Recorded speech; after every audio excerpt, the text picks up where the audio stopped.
TLP Promis Tenerife 2030. Internet y las redes sociales, un reto para los medios de comunicación. Elia, que estudia el sol desde Canarias.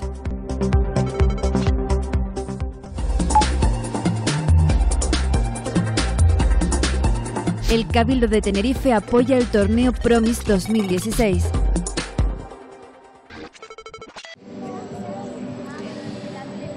Jugadores de la Liga Nacional y jugadores de la Liga Europea, alevines menores de 12 años, están ahora mismo disputando distintos partidos en la Liga Promises 2016 en Tenerife, Puerto de la Cruz. Paralelamente a esto tenemos distintas actividades relacionadas con el mundo de la tecnología, la robótica, los arduinos, los videojuegos y también distintos talleres que estoy disfrutando yo ahora mismo. Por ejemplo, estoy haciendo aquí mi escudito con el Java. Vamos a ver todo esto gracias a Canarias 2.0.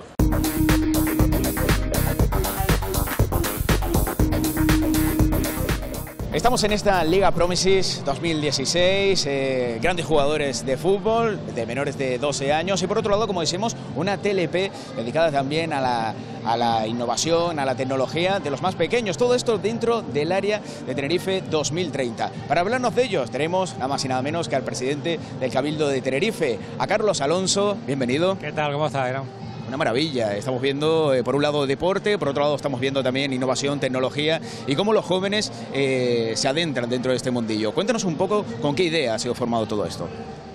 Bueno, es que yo no veo mucha diferencia entre deporte, creatividad, innovación, emprendimiento, capacidad de superación. Aquí hay muchos niños que en la robótica, por ejemplo, están intentando generar nuevos proyectos, intentar aprender, porque es lo mismo que aprenden en el campo de juego, ¿no? Yo creo que los niños, sobre todo, lo que tienen es mucha creatividad, muchas ganas de aprender, muchas ganas también de superarse, de ganar, porque al final también se trata de competir, de obtener cosas después de un esfuerzo, y lo que queremos nosotros a través del área y del proyecto Tenerife 2030 es unir todo eso, ¿no? Los valores que da el deporte, como son el esfuerzo, la deportividad, el trabajo en equipo, están muy vinculados a eso que queremos que sean nuestros jóvenes en el futuro, ¿no? Jóvenes más creativos, más innovadores, con una verdadera cultura de la innovación.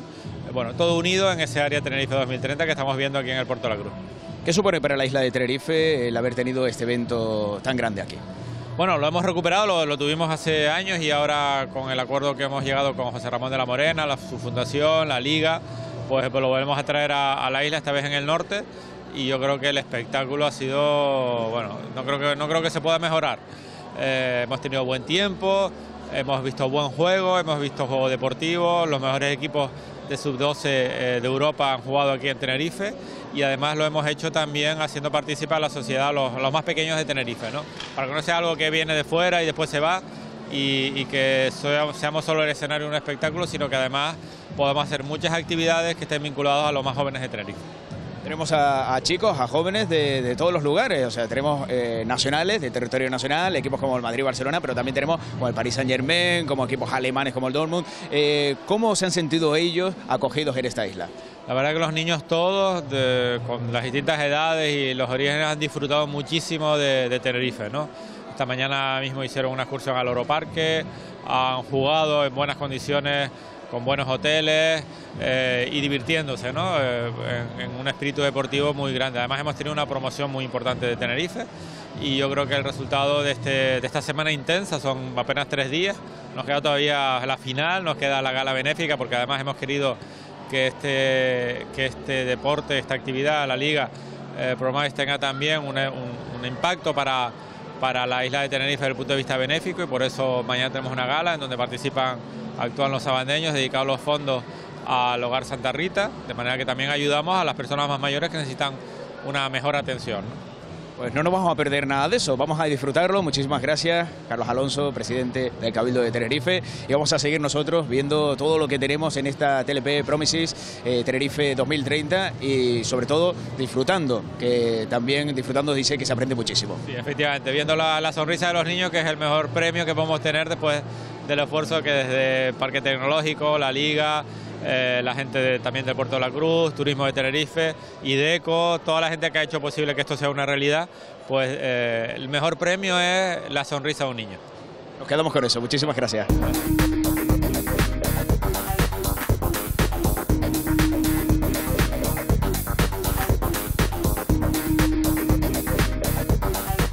En la Liga Promises 2016 está teniendo lugar ahora mismo en el Estadio El Peñón, en Puerto de la Cruz, los distintos partidos con los diferentes equipos alevines, como bien sabemos. Pero por otro lado, en esta TLP Promises Tenerife 2030 tenemos la tecnología a la última. El fútbol también forma parte, evidentemente, de esta tecnología y, por ejemplo, lo tenemos en el FIFA 2017, donde los jóvenes están jugando su particular liga.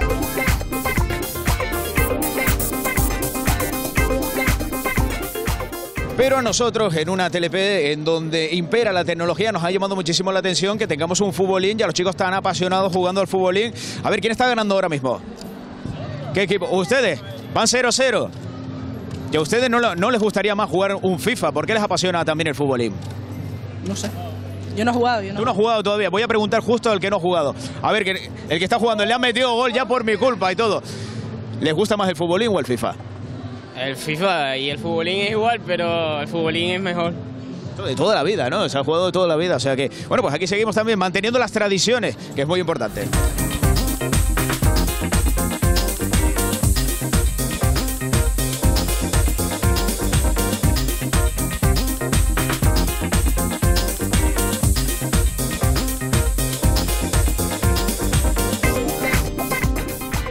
Y nos encontramos ahora en el Estadio Municipal del Peñón, en Puerto de la Cruz, con los partidos de la gran final de la Liga Promises. Pero antes estamos viviendo un partido amistoso entre una selección del Tenerife y por otro lado seleccionados también de la Liga Promises. Disfrutamos de esto y después de la gran final entre el Atlético de Madrid y el Barcelona. No vamos a perder detalle aquí en Canarias 2.0.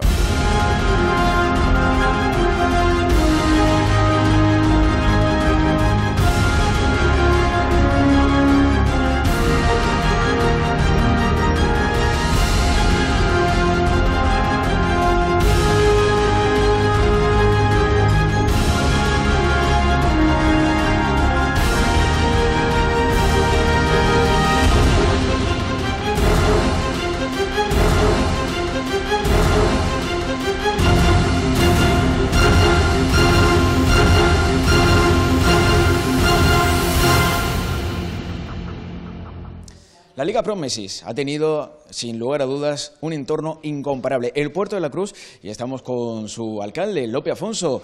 ¿Cómo ha sido? Ha sido maravilloso, ¿no? Fantástico, una experiencia que todavía creo que no somos conscientes de lo que ha significado para una ciudad como el Puerto de la Cruz, un verdadero sueño que sin duda nos ha permitido disfrutar del deporte en esencia, en estado puro, y también al mismo tiempo de promocionar nuestro municipio en toda España. La verdad es que muy satisfecho. ¿Cómo lo ha vivido la gente de Puerto de la Cruz? Con muchísima intensidad.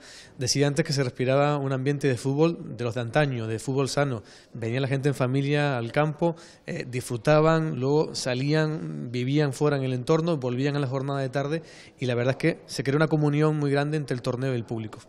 ¿Y cómo lo han vivido los jugadores? Porque tenemos jugadores de distintos puntos de España, evidentemente, pero por otro lado también tenemos de distintos puntos de Europa, en muchos lugares más fríos y que no tienen un entorno como el que tenemos y disfrutamos aquí en Canarias.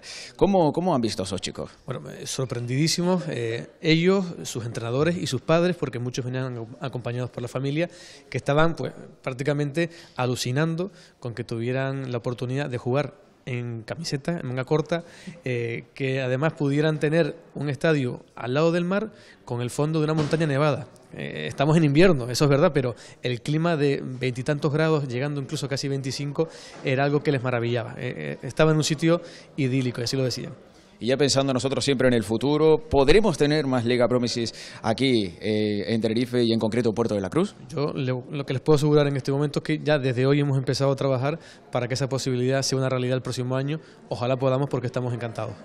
Pues esperemos que así sea. Lope Afonso, muchísimas gracias por atender los micrófonos de Canarias 2.0. Muchas gracias a ustedes. Y así termina el 21º torneo internacional, la Liga Promises 2016, que ha estado muy vinculado a las nuevas tecnologías con esa TLP Promises Tenerife 2030, en donde podemos tener robótica, Arduino, videojuegos y todo lo que nos gusta aquí en Canarias 2.0. Pero la cosa no termina aquí, porque tendremos una gala benéfica en honor al Hogar Santa Rita, organizada por el Parque Científico y Tecnológico de Tenerife, el Cabildo de Tenerife y también el Puerto de la Cruz. Vamos a tener la actuación estelar de los abandeños y desde aquí, desde las cámaras de Canarias 2.0, vamos a estar también muy pendientes.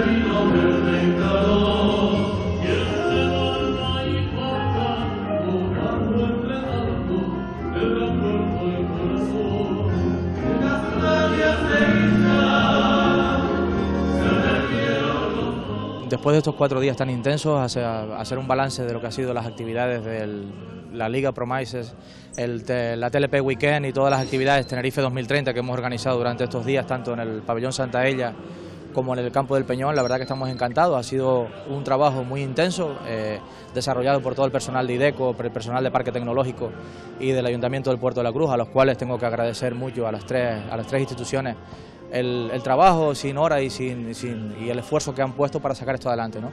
Al final, cuando se trabaja en equipo, se trabaja coordinadamente, pues se pueden desarrollar proyectos como este en un tiempo récord además, y estamos encantados. La gente también así nos lo traslada, nos felicita por la organización, por el desarrollo del evento, y hoy pues nos encontramos aquí también ya para clausurar con esta gala en beneficio del Hogar Santa Rita, donde vamos a poder disfrutar de un concierto de los sabandeños y como colofón, como decíamos antes, haciendo una buena labor social, uniendo esto que es los valores del deporte y los valores solidarios, y aprovechando, como decíamos, este torneo que hemos tenido a bien celebrar aquí en Tenerife, aprovechar ese empujón que el fútbol tiene y esa concentración y esa atracción de masas para hacer una buena labor social, y más ahora encontrándonos en periodo navideño también y con una causa tan loable y valorable que es el trabajo que hace el Hogar Santa Rita día a día durante los 365 días al año, durante ya muchos años, ¿no?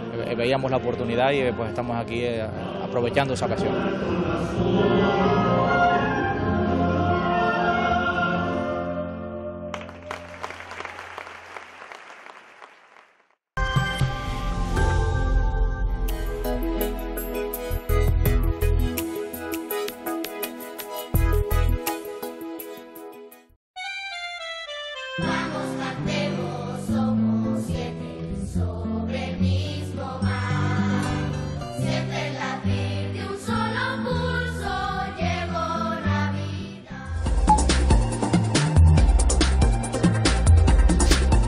Los medios de comunicación en la era digital.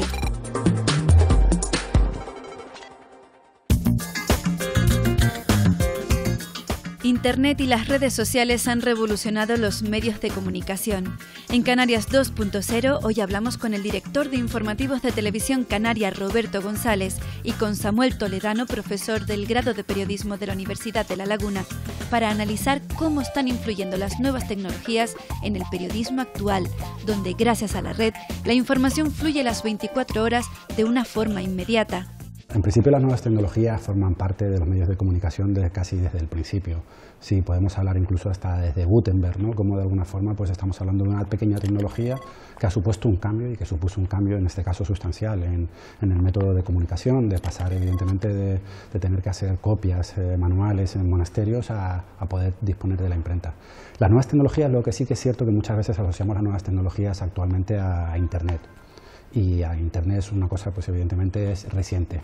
Ha afectado y supone desde luego un gran cambio desde un punto de vista de hábitos de, digamos, llamémosle de consumo, siempre y cuando entendamos que los medios de comunicación y la información no es simplemente un producto, estamos hablando de un derecho fundamental, pero sí que Internet ha modificado hábitos, en este caso del consumidor, del lector, pero también del productor. Nos ha permitido y nos ha dado una herramienta que de alguna forma puede lograr llegar a un mayor número de usuarios, una mayor rapidez, una mayor versatilidad en cómo se difunde la información, en la forma en la que se presenta. Quienes tienen una red social y la utilizan es más directa, con lo cual no tiene que convocar una rueda de prensa, no tiene que convocar a una agencia de noticias, muchas veces el propio organismo o el propio protagonista de la noticia el que a través de las redes la difunde.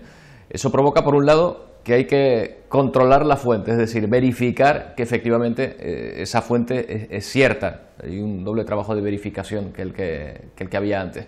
Y después los ritmos, cambian los ritmos de trabajo también, porque en cualquier momento surge la noticia. Antes había un horario más o menos en el que se convocaban las ruedas de prensa, en el que se convocaban determinadas comunicaciones. Ahora surge el tuit o surge la red social en Facebook o en cualquier otra plataforma.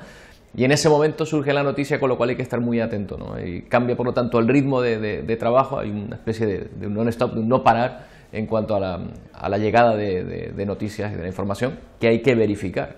Porque otro de los problemas a veces, y que se ha dado también, es que se dan por válidas determinadas noticias que llegan a través de redes, ¿no? Hay que tener muy en cuenta quién difunde esa noticia y verificar en todo momento que esa noticia es cierta. Tenemos algún episodio de noticias que se han dado a través de redes sociales que después han resultado que no son ciertas o que no son del todo verídicas, ¿no? Evidentemente se tiene que enseñar cómo se pueden aprovechar las redes sociales o cómo se puede aprovechar, en este caso Internet, pues por ejemplo algo muy sencillo, como un lugar de documentación.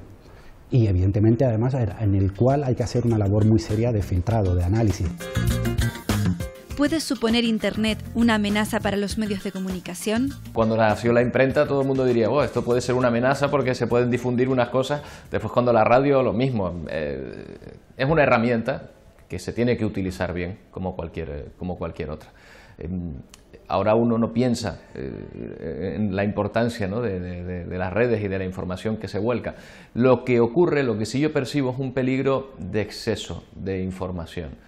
Pero no porque haya mucha, sino porque no se puede analizar toda en su conjunto. Fíjate, el tuit son 140 caracteres, y muchas personas se quedan ahí. Bueno, es verdad que muchas al leer un periódico se quedan solo en los titulares, pero en cierta manera parece que nos lleva a reflexiones mucho más rápidas y nos hurta la posibilidad, no la posibilidad, porque ahí la tienes, pero parece que no tenemos la intención a veces de profundizar en determinados temas. Tener una información basada en tweets a mí me parece una equivocación si no pulsamos ese enlace del tuit que nos lleva a la información completa.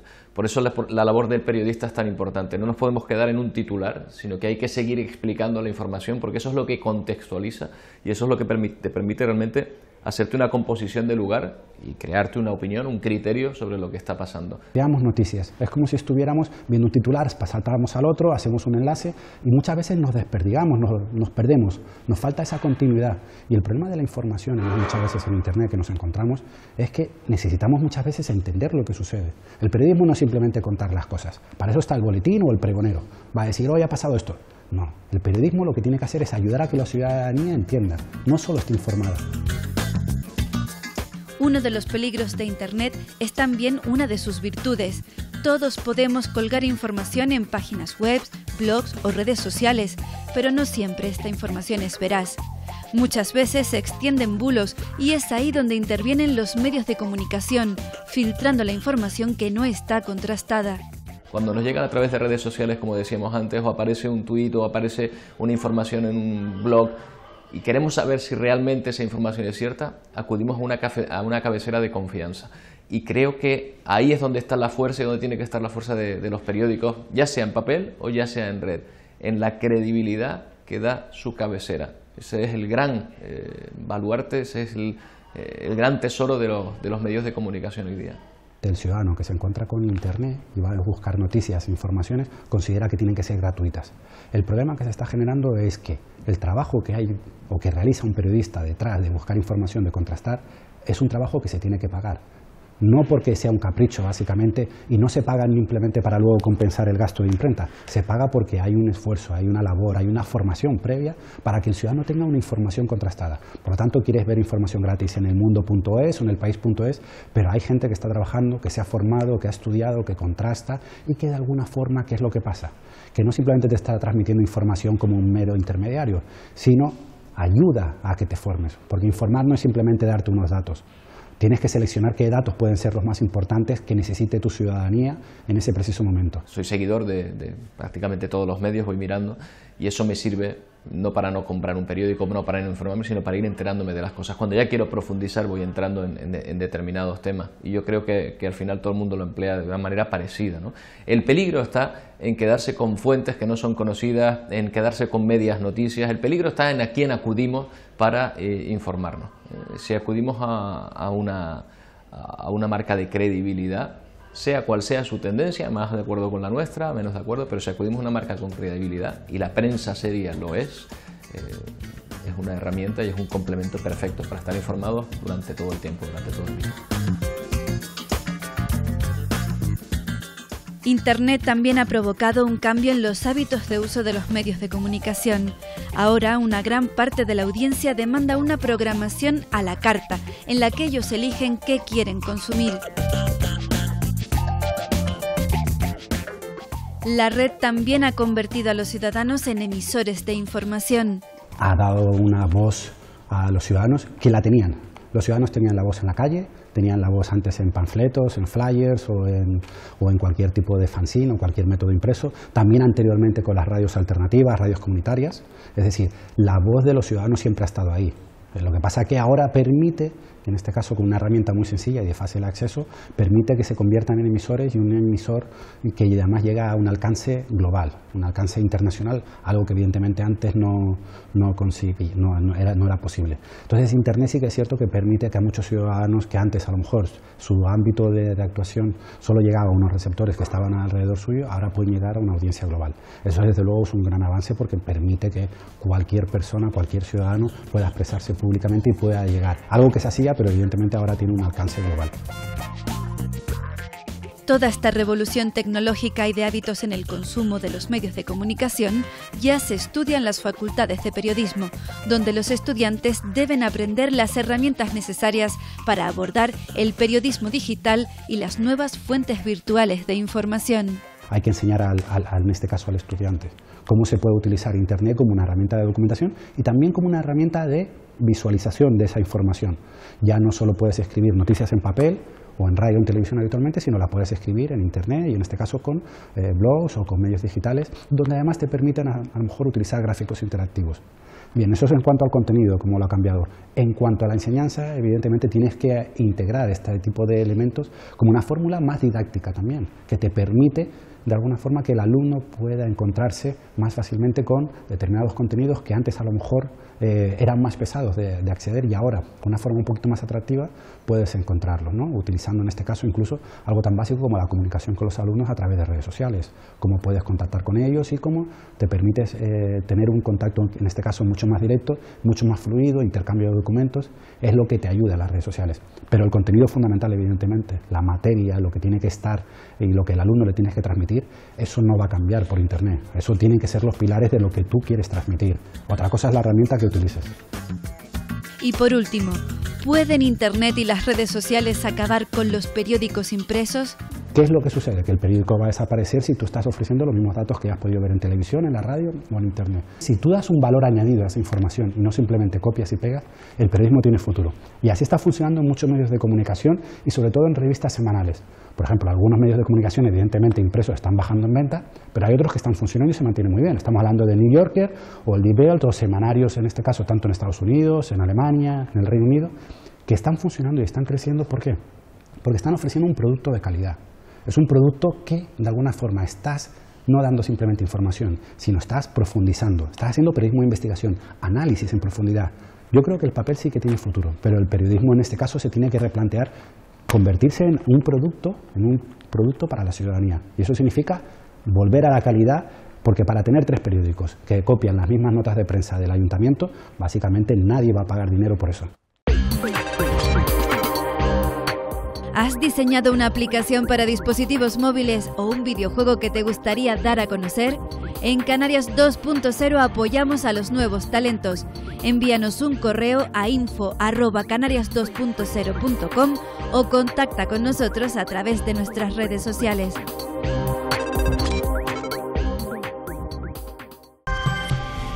Los científicos dicen que hay un gen que nos impulsa a viajar.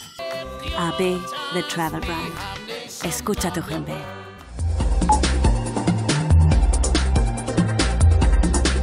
Los observatorios canarios pioneros en el estudio del sol. Y recuerda que también puedes seguirnos en Canarias Radio La Autonómica, cada lunes en directo a las 7:30 de la tarde en Canarias 2.0.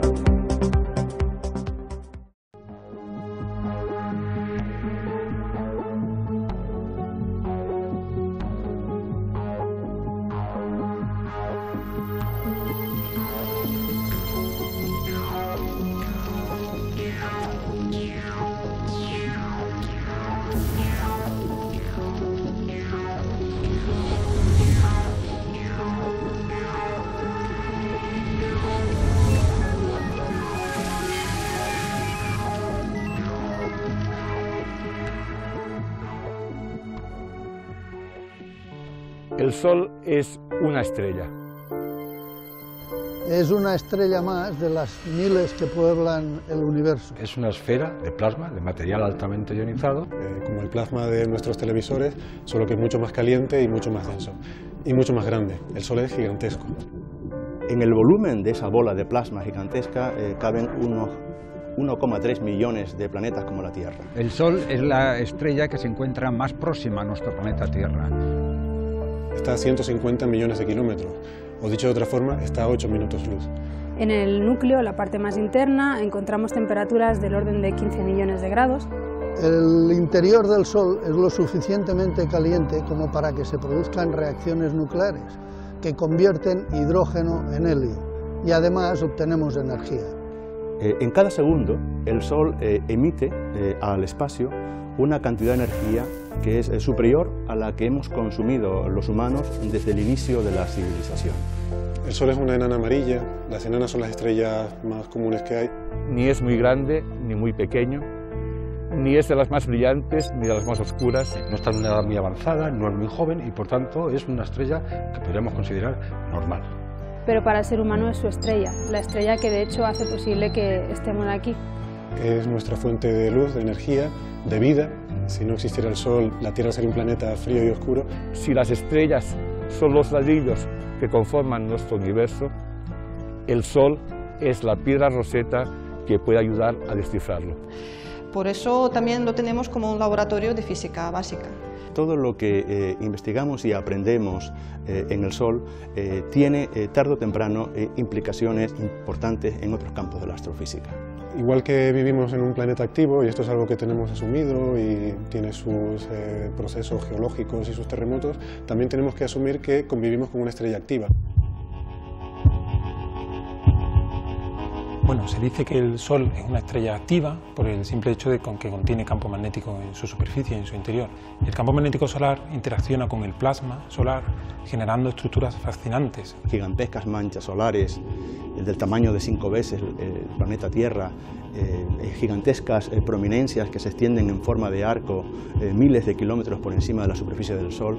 Hasta grandes fulguraciones que son gigantescas explosiones que tienen lugar sobre la superficie en las que se libera más energía que millones de bombas atómicas explotando simultáneamente. Además se liberan partículas muy energéticas que viajan a través del medio interplanetario y muchas veces ocurre que la Tierra simplemente se interpone en su camino. Hay que tener en cuenta que la actividad solar es algo que existe desde siempre, desde que el hombre pisa la Tierra han existido las tormentas solares. Y no es algo que suponga un riesgo para la salud. Por suerte tenemos dos pantallas de protección, nuestra atmósfera y nuestro campo magnético, la magnetosfera. Si no, los efectos posiblemente serían letales para nosotros. Pero por otra parte, sí que es cierto que nuestra sociedad cada vez depende más de la tecnología y es por ahí por donde somos vulnerables, ¿no? El viento solar, que son partículas cargadas eléctricamente, interactúan con todo lo que es, podemos llamar nuestra ciberelectroesfera, todo lo que tiene que ver con el campo de las comunicaciones, de la alta tecnología, de la distribución de energía eléctrica. Un evento solar potente que nos pillara de lleno podría causar daños económicos por valor de billones de euros, billones con B, incluso llegar a desencadenar una auténtica crisis financiera, según algunos estudios. Es obvio que lo único que podemos hacer es observar la luz que nos llega. Toda la radiación que proviene del Sol, en cualquiera de sus formas, solo nos aporta información directa de la superficie y de la atmósfera. El interior es completamente opaco. Para estudiar el interior del Sol tenemos que utilizar la técnica que se llama de la heliosismología. De la misma forma que la sismología terrestre nos permite ver cómo es el interior de la Tierra, también en el Sol estas ondas sísmicas nos permiten conocer su interior.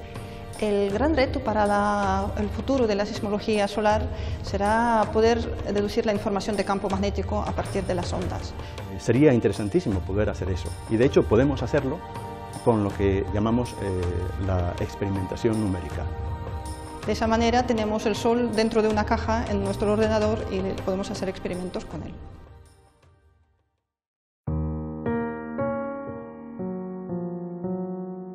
Los observatorios de las Islas Canarias acogen el conjunto de telescopios solares más importante del mundo.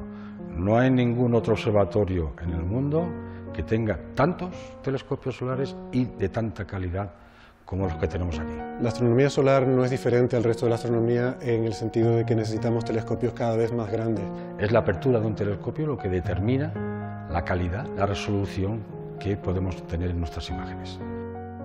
Europa en su conjunto, bajo la coordinación del IAC, estamos embarcados en un proyecto de un telescopio de 4 metros con el que poder estudiar el Sol con la precisión que consideramos que es necesaria. Un telescopio solar es una gran lupa que concentra gran cantidad de calor en un mínimo espacio. El gran reto del telescopio solar será minimizar ese calor en la estructura y en su entorno. El ST es el sueño de los físicos solares europeos. Aparte de su desarrollo alrededor de los telescopios de tierra, el IAC ha estado muy involucrado desde el principio en las misiones espaciales. Observar el Sol desde el espacio es importante por varios motivos. Uno de ellos es que nos podemos deshacer de la atmósfera terrestre. Otro de los motivos es que hay rangos de longitud de ondas que son inaccesibles desde la Tierra. En el IAC hemos sido pioneros en la participación en satélites espaciales como SOHO. Fue la primera vez que la astrofísica española colocaba en misiones espaciales instrumentación científica. Ahora estamos involucrados en otro de los instrumentos para la misión Solar Orbiter de la ESA. Con Solar Orbiter vamos a poder medir los campos magnéticos en los polos solares y ello supone un reto tecnológico sorprendente.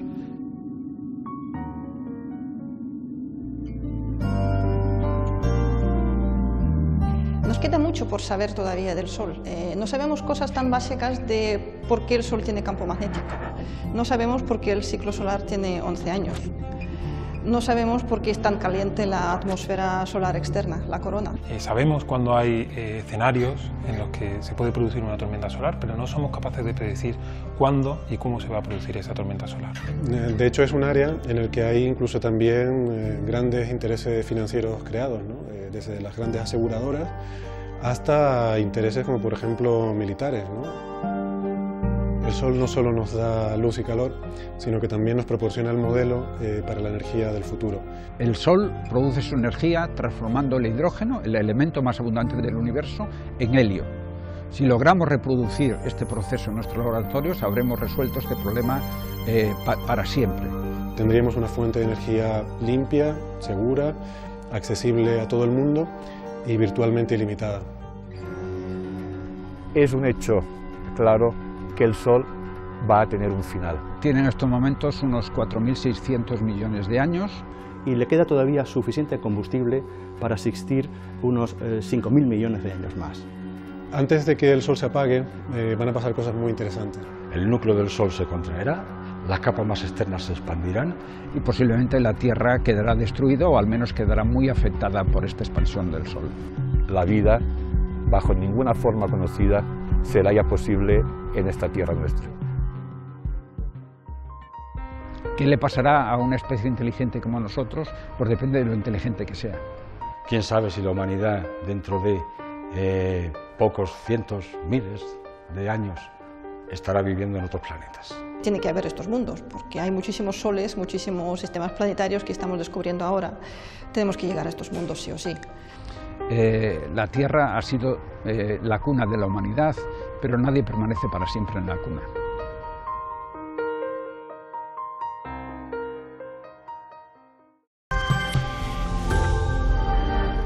CAE Electrónica, tu tienda de mundo 3D y robótica tipo Arduino, ha patrocinado este programa.